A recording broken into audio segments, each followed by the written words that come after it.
My name is Andrea Brooks, I'm 27, and here's how my story begins. People say betrayal hits like a punch. For me, it felt more like drowning, slow, silent, and humiliating. And the moment it happened, the entire room watched it unfold like a spectacle. But before we get to the night everything collapsed, let me take you back. I'd been with my boyfriend Aaron for 3 years. We met through friends at a casual bar hangout. Nothing glamorous. Just cheap drinks, loud music, and that warm buzz you get when you meet someone who fits perfectly into your quiet corners. He was charismatic in a soft way, charming without trying. He worked as a marketing specialist at a mid-sized firm, the type who could talk anyone into anything. I admired that. Me, I'm more on the analytics side of marketing. Campaign data, conversion tracking spreadsheets, the quietly powerful stuff most people never notice but rely on anyway. It wasn't flashy, but it paid well. It gave us a comfortable apartment downtown where we built a life together, movie nights, coffee mornings, and the sense that we were a team. At least, I thought we were. Looking back now, the cracks weren't subtle. I just chose not to see them. The first sacrifice. About a year into our relationship, I was offered a major promotion, my dream position, but at a branch 2 hours away. More pay, more responsibility, the exact step forward I'd worked toward for years. But Aaron had just been laid off and was barely getting by with freelance gigs. One night, curled up on the couch with tear-stained cheeks, he whispered, "I need you here, Andrea. I can't do this alone right now." So I stayed, turned down the promotion, picked up extra work, covered rent until he stabilized. I cooked dinners. I helped polish his resume. I held him on nights he spiraled into self-doubt. He posted cute photos online praising his supportive girlfriend, calling me his constant, his anchor. Those posts made it feel worth it. Back then, I believed love was measured in sacrifice. But sacrifice without reciprocity slowly becomes self-destruction. Enter Michelle. Aaron's new job came with long, happy hours and outgoing coworkers. Mostly harmless people, except for one name that kept popping up, Michelle. Michelle was that effortlessly magnetic type. Late 20s, socially fearless, always planning the next karaoke night or spontaneous road trip. She and Aaron clicked instantly. At least that's how he described it. "She's like a sister to me," he'd say with a laugh. "You'd like her. You should come out with us sometime." I tried. Lord knows I did. But every time I met her, she'd cling to his arm, whisper jokes into his shoulder, and look at me like I'd walked in on something private. When her name lit up his phone at midnight, he'd angle the screen away. When he came home smelling like someone else's cologne, he'd blame crowded bars. He'd brush off my concerns with a soft kiss on my forehead. "Don't be insecure, babe. Michelle's just fun. You're overthinking." I convinced myself he was right. I wasn't the jealous type. I prided myself on being calm, grounded, logical. But logic loses its grip when patterns start forming. The party. The night everything shattered was supposed to be fun, a housewarming at a mutual friend's place that somehow became a full-blown party. Aaron insisted we go. "It'll be good for you," he'd said with a bright grin. "Loosen up, Dre. Come on." I wasn't in the mood, but for him, I went. We arrived together, but didn't stay that way. He drifted toward his usual crew laughter, echoing across the room while I made small talk with familiar faces. My eyes kept sweeping the crowd out of habit, searching for him. An hour in, I found him. Or rather, I found them. In the living room, packed with people and neon lights flickering off the walls, Aaron sat on the couch with Michelle perched squarely on his lap. Her arms draped around his neck. His hand rested comfortably on her waist. They were laughing hysterically, foreheads almost touching. Someone whispered beside me, "Aren't they dating?" "No, that's Aaron's girlfriend over there. Wait." "Oh." My stomach dropped so hard I felt the floor spin. This wasn't friendly closeness. This wasn't like a sister. This wasn't innocent. This was intimate, public, purposeful. And then Michelle spotted me. Her eyes widened. A flash of guilt flickered across her face, then vanished. Aaron followed her glance. "And do you know what he did?" He smiled. A smug, dismissive, almost mocking smile. He didn't even ask Michelle to get off. He just waved me over like nothing was wrong. "Dre, come join us." Then the line that split me open. "Don't be insecure. Michelle's like a sister to me." Sister. Right. A sister sitting on his lap at a crowded party with her arms wrapped around him like a lover. I didn't yell, didn't throw a drink, didn't make a scene. Instead, I walked over slowly and said, "Aaron, can we talk outside?" Michelle rolled her eyes. Aaron sighed dramatically like I was ruining the vibe. But he followed me. The backyard. String lights flickered overhead. A few smokers stood in the corner, unaware of the storm brewing at the fence line where we stood facing each other. "What's your problem?" he snapped before I said anything. "You're acting crazy." My voice was steady. "You were sitting with Michelle on your lap." "Jesus, Andrea, it was a joke. We were messing around. It's not that deep." "That's not how it looked. You're blowing this up for no reason. You've been so sensitive lately." Sensitive, insecure, crazy, the holy trinity of gaslighting. I exhaled slowly. "We've been together 3 years. Basic respect shouldn't be negotiable." "Respect," he scoffed. "You turn down promotions, avoid risks, stay in your safe little bubble. Michelle pushes me to be better. She actually gets me. You've gotten boring." There it was, the truth disguised as cruelty. "So you've been checking out emotionally because I'm not exciting enough for you." He shrugged. "Call it what you want. You've been distant. Michelle and I vibed. You should have stepped up." I felt something inside me snap. Not pain, just clarity. Cold, clean clarity. I wasn't going to beg. I wasn't going to compete. I wasn't going to twist myself into knots for a man who wanted chaos more than commitment. "Okay," I said softly, surprisingly calm. "If that's how you feel, fine." I met his eyes unblinking. "Keep it in the family." Then I turned and walked out of that party without looking back. As I stepped into the cool night air, my phone buzzed once, then again, and again. By morning, he would call 47 times. But that night, in that moment, for the first time in years, I chose myself. When I walked out of that party, I expected to fall apart. I expected the kind of heartbreak that leaves you shaking in your car, gripping the steering wheel, wondering what just happened. But instead, a strange calm settled over me. Not peace, just clarity. A numb, steady clarity that told me I had stayed far too long in a place that no longer valued me. I drove home in silence. No music, no tears. Just the dull hum of the engine and the echo of Aaron's dismissive voice replaying in my head. As soon as I stepped into our apartment, no, his apartment now, it felt like stepping into a stranger's home. It didn't matter that my clothes were in the closet or my mug sat on the counter. The space felt wrong, heavy, like something poisonous had seeped into the walls without me noticing. My phone wouldn't stop vibrating. 20 calls, then 27, 30. I set it face down on the counter and kept packing. No ceremony, no dramatic sobbing. I simply took what I needed: some clothes, toiletries, laptop chargers, documents, the essentials of a life that suddenly felt very small. I left the key on the counter. I didn't know if that was symbolic or practical, and I didn't care enough to think about it.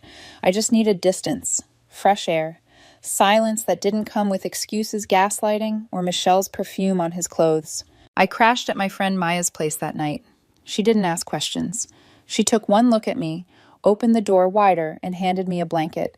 I appreciated the lack of interrogation more than anything.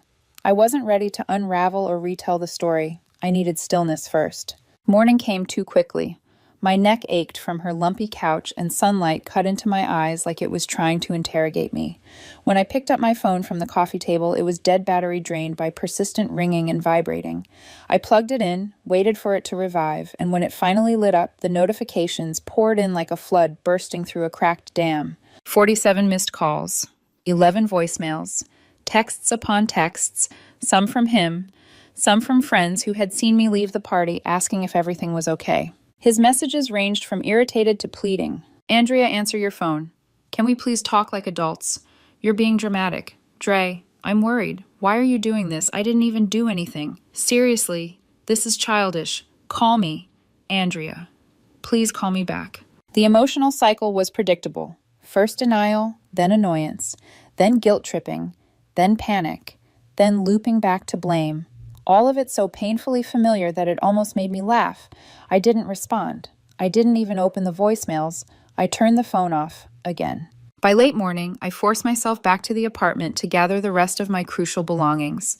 I half expected Aaron to be there waiting ready with excuses or a half-hearted apology, but the place was empty. For a moment, that stung how quickly he'd run to Michelle or his friends instead of coming home. But then the sting faded. Good. Let him stay gone.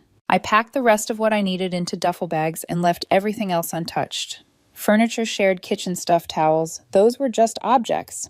I didn't want a hostage negotiation over dishes and picture frames. I wanted a clean break.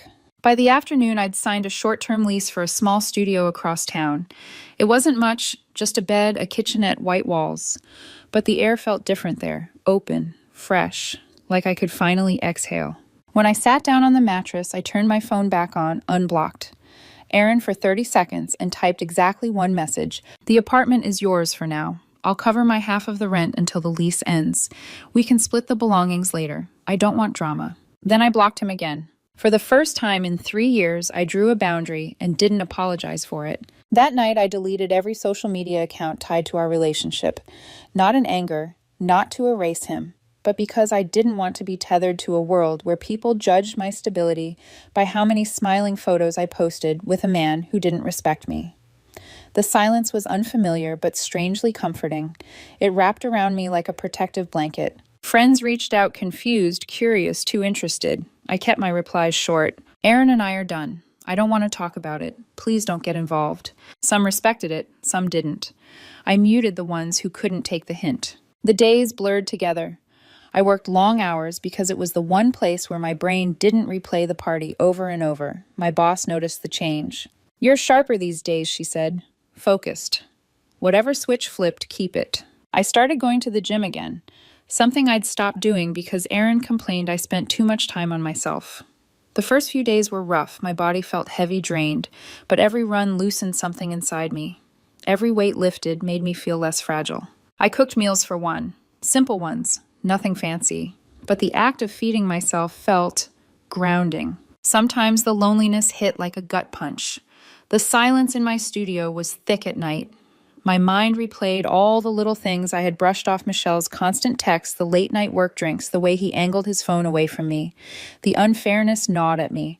How someone could take so much of you and then act like you were the unreasonable one for needing clarity. But instead of spiraling, I started writing in a journal Maya had given me months ago. Thoughts poured out, chaotic but honest. Slowly, patterns formed. I began to see how much of myself I had lost trying to meet him where he refused to meet me. Friends sent me small updates about Aaron even when I didn't ask. "He's been hanging around Michelle a lot. He said you overreacted. He's acting weird lately. You didn't imagine anything, everyone noticed the vibe." I didn't engage. Not because I didn't care, but because I refused to let him drag me back into circles of doubt. One night, after a long day at work, I found myself scrolling job listings. I applied for a promotion in my company, the same type I once declined for Aaron. I didn't hesitate this time. I didn't even second guess it. Weekends became something new. I took solo hikes on nearby trails, breathing in the quiet, feeling my legs burn, my lungs expand, my heart beat hard for myself, not for someone else's chaos. It wasn't healing, not fully, but it was the start of something, a rebuilding, a return to myself. And though I didn't know it yet while I was quietly putting my life back together, Aaron's was beginning to fall apart. I didn't go looking for updates about Aaron. I didn't stalk his profiles. I didn't ask mutual friends what he was doing or who he was with. I genuinely wanted distance, clean, uninterrupted distance. But the thing about bad news is that it travels even when you don't want it to. And his downfall came to me piece by piece, almost like the universe insisting I see exactly what I'd walked away from. It started with a simple message from an old coworker of his. Not my business, but, "Girl, he's not doing great." I ignored it. Then another friend casually mentioned over coffee, "I think Aaron moved some stuff to Michelle's place. They're, official now," or something like that. I stirred my drink, slowly waited for the familiar sting, the punch of betrayal. Nothing came, just a quiet, dull confirmation of what I already knew. Emotional cheating doesn't magically become romantic purity once the relationship changes. What they had started long before I caught them on that couch. But as the weeks passed, the tone of those updates shifted from gossipy to concerned. "He's been late to work a lot. His boss wrote him up for messing up client files. Michelle and Aaron are fighting nonstop." I stayed silent. I never asked questions. It wasn't my life anymore. But the details trickled in anyway, each more revealing than the last. Apparently, Michelle was chaos-wrapped in glitter, unpredictable, fiery, and extremely good at spinning narratives that made her the victim. At first, Aaron was enchanted by her energy. She pushed him into spontaneous road trips, drained weekends on bar crawls, and late nights that bled into early mornings. The very things he once told me made him feel alive. But excitement has a short shelf life when there's no foundation underneath. Within 2 weeks of their new relationship, he started missing work. At first, just a couple hours late here and there. Then, whole mornings. His coworkers whispered that Michelle kept him up drinking until dawn, and that she'd yell at him over tiny things, him forgetting to like her, post him not replying fast enough, him looking at another girl for half a second too long. The irony was poetic. The man who accused me of being boring now lived in a soap opera. One night I got a text from my friend Lily. I know you don't want updates, but you need to hear this. Michelle showed up at Aaron's job and caused a scene. I didn't respond, so she continued. She accused him of texting another girl. In the lobby. She threw his phone at him. I set my phone down and stared at the wall for a long moment. Not because I wanted him back or felt sorry for him, but because it was surreal watching everything he glorified crumble so quickly. Mutual friends stopped defending him. Slowly, the ones who once insisted he was just confused or that Michelle's harmless changed their tone. You were right. He treated you like shit. You deserve better. I didn't feel vindicated. I felt detached. Like they were describing a movie I'd once seen but no longer cared to rewatch. About a month after our breakup, the narrative shifted completely.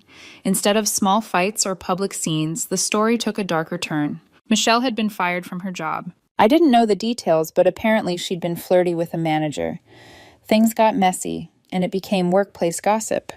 Aaron tried to support her financially, but he didn't have the stability or savings to play hero, and when he couldn't carry her, she broke him. They argued constantly. She accused him of ruining her life. He accused her of never being sober anymore. She accused him of being broke and boring.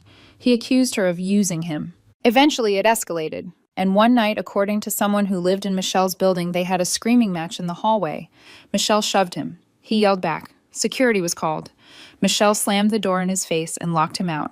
The next morning, she texted him a single line. We're done. You're too much drama. The same line he threw at me the night he humiliated me in front of everyone. I remember reading that update and feeling absolutely nothing. Not satisfaction, not pity, just distance, like watching a storm from miles away. Meanwhile, my own life was quietly repairing itself in small, steady ways. At work, my manager pulled me aside. Andrea, the senior analytics position is opening up. You should apply. A month earlier, I would have hesitated. Now I nodded without second-guessing. I will. I was hitting the gym regularly, eating better, sleeping soundly. The anxiety that used to live in my chest like a permanent tenant had slowly packed its bags and moved out. The contrast between our lives could not have been more stark. He was unraveling. I was rebuilding. One mutual friend tried to summarize it delicately, Aaron's kind of losing it. Another wasn't as gentle. Michelle played him the way he played you. He's fucked, and everyone sees it now. But the moment it truly clicked when I realized karma wasn't just real but inevitable was when I got a message from a friend who still followed Michelle on social media. You won't believe this. Michelle posted a rant on her story saying Aaron ruined her financially and lied about who he was and that she wasted months on someone who couldn't handle her lifestyle. She called him a coward. The same man she'd bragged about vibing with. The one who made her feel alive. The one she'd flirted with behind my back for months. Now he was just another stepping stone she'd crushed on her way to the next thrill. And while his world was collapsing, mine was expanding. I wasn't healed yet, but I was whole. And every day I grew more certain that walking away without yelling, begging, or fighting was the smartest thing I'd ever done. But the universe wasn't done twisting the knife, not yet. Aaron's lowest point was still coming, and soon he would drag me directly into it. By the time the second month rolled around, Aaron's attempts to reach me had shifted from dozens of missed calls to quiet, calculated intrusions. He stopped blowing up my phone because I kept blocking every new number. So he found other ways, roundabout ways that made it impossible to pretend he still wasn't circling me like someone desperate for a lifeline. It began with the lease. We still had to deal with it, technically. Both our names were on the contract. I'd moved out without fuss, without taking anything that would cause a fight, but paperwork doesn't care about emotional clarity. It demands signatures and face-to-face interaction. I sent him a neutral email from a clean new address. Aaron, we need to meet briefly to sign the release forms. Coffee shop on 5th at 3 p.m. tomorrow. Just business. He replied within 7 minutes. Yeah, sure, whatever you want. No how are you, no dramatics, just cold compliance. Or so I thought. The next day, he arrived 10 minutes early. I knew because I saw him through the cafe window before I entered. He was hunched over the table elbows, digging into his knees, staring at nothing. He looked smaller, paler. Some mix of exhaustion and chaos had hollowed his face. When I approached, he stood quickly, almost knocking over the chair. "Andrea," he said, and the way he said my name felt like a plea trying to disguise itself. I sat down without reacting. "Let's just get this done." He slid the paperwork toward me, but his hands were trembling. He didn't hide it well. I signed my sections silently and pushed them back. His eyes were fixed on me, searching for something. Anger, hurt, regret. Anything that would tell him he still held space in my world. Finally, he spoke. "So, is this it?" "You wanted space," I said. "I gave it to you." "That's not what I meant, and you know it." His voice cracked just enough to betray him. "Andrea, I messed up." I kept my expression steady. He didn't deserve my anger or my sympathy. He deserved the truth. "No, I said you made choices, and then those choices made consequences." He swallowed thickly. "Michelle and I—" He stopped, shook his head. "It wasn't what you think. I was confused. Things got twisted. You were sitting with her on your lap, Aaron.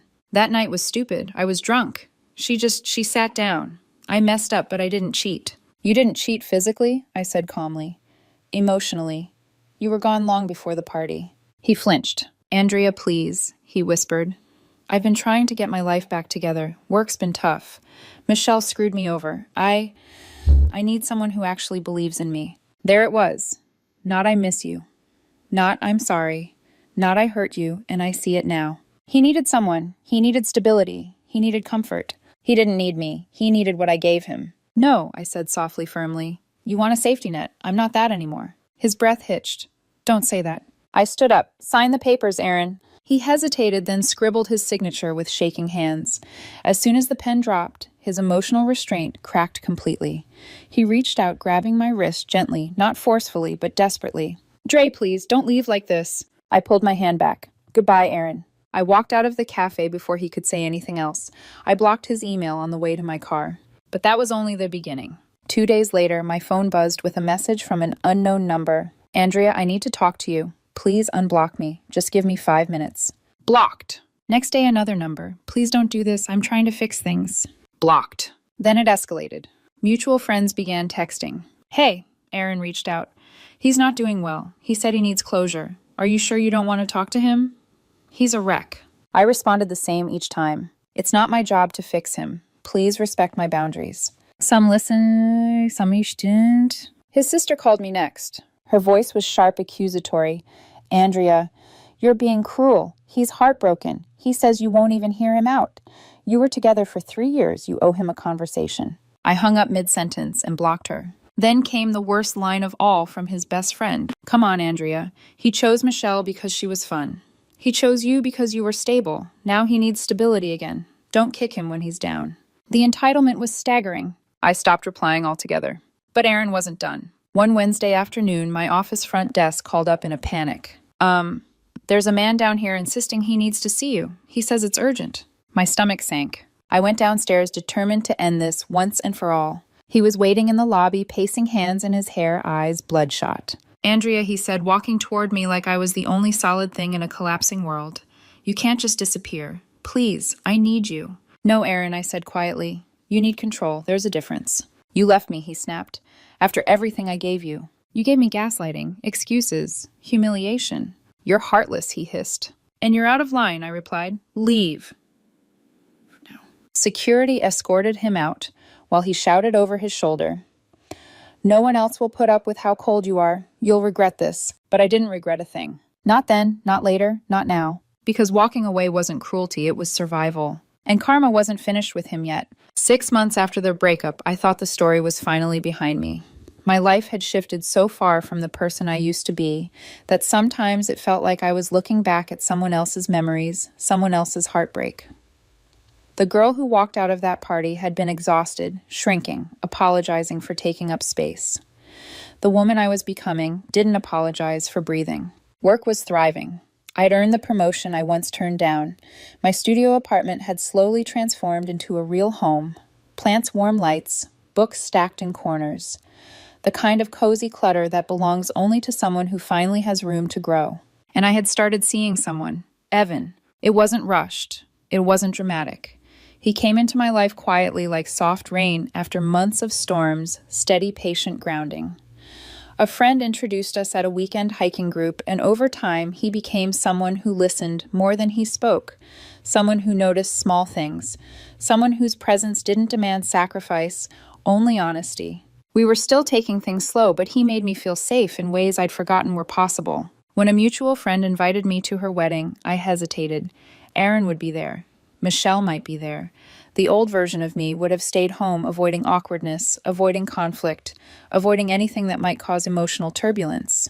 But I wasn't her anymore. I RSVP'd yes, and I brought Evan as my plus one. The venue was beautiful, an outdoor garden filled with strings of soft golden lights and layered flowers in every shade of pink and white. Music played low in the background, guests mingling near cocktail tables. Evan's hand rested gently at the small of my back, warm and reassuring. And then I saw him. Aaron stood near the bar alone, holding a drink. He wasn't really drinking. His suit hung a little too loose on his frame, as if he'd lost weight he couldn't afford to lose. His eyes had that hollow exhaustion you don't get from one bad night. It was months of wrong decisions catching up to him. He looked at me. His face froze. Whatever artificial confidence he'd tried to wear melted instantly. I turned away ready to enjoy my night, but he didn't let me. He walked straight toward me with a stiff, desperate determination that set the air buzzing. "Andrea," he said quietly, "can we talk, please?" Evan looked at me, waiting for my cue. I squeezed his hand lightly. "I've got this." He nodded and stepped aside just enough to give us space without leaving me alone. "Aaron," I said calmly, "this isn't the time." He shook his head, panic flickering across his face. "It has to be. I need to tell you I'm sorry. For everything. For Michelle. For what I said. For that night. I was stupid. I was lost." People nearby pretended not to listen, but their ears were tilted toward us. He swallowed hard. "You were the best thing that ever happened to me. I didn't see it until—" His voice cracked. "Until everything fell apart." I kept my expression neutral.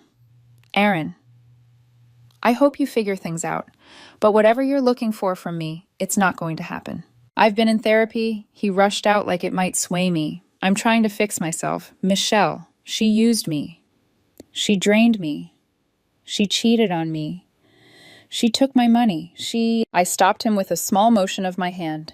"Aaron, don't do this here. Please," he whispered, voice trembling. "Just talk to me. I'm begging you. We can fix us. I still love you." The words hung in the air like a trap. I took a breath, steady and sure. "Don't be insecure," I said softly. He blinked, confused. "What?" My expression didn't change. "I'm like a stranger to you now." Recognition flashed in his eyes, the mirror of the line he'd once used to belittle me, the truth settling like a blade. His face crumpled, and for a moment I saw the man who once sat on our couch asking me why I wasn't smiling. The man who'd accused me of being boring. The man who held Michelle around the waist while I watched from a doorway. But he wasn't my responsibility anymore. "You chose someone who gave you chaos," I said gently. "I chose someone who gives me peace." His gaze flicked to Evan, standing a respectful distance away, calm and steady, like a lighthouse. There was no jealousy in Aaron's expression, just realization, the unmistakable understanding that he had lost something he would never get back. "I'm happy now," I said simply. "Truly." Aaron swallowed hard, eyes glassy. "So that's it." "That's it," I said. "I hope you grow. I hope you heal, but I'm done carrying you." He nodded, shakily stepped back, and for the first time since the breakup, he didn't try to argue. He didn't yell. He didn't guilt trip. He simply walked away, shoulders slumped, disappearing into the crowd of laughing guests. I turned back to Evan.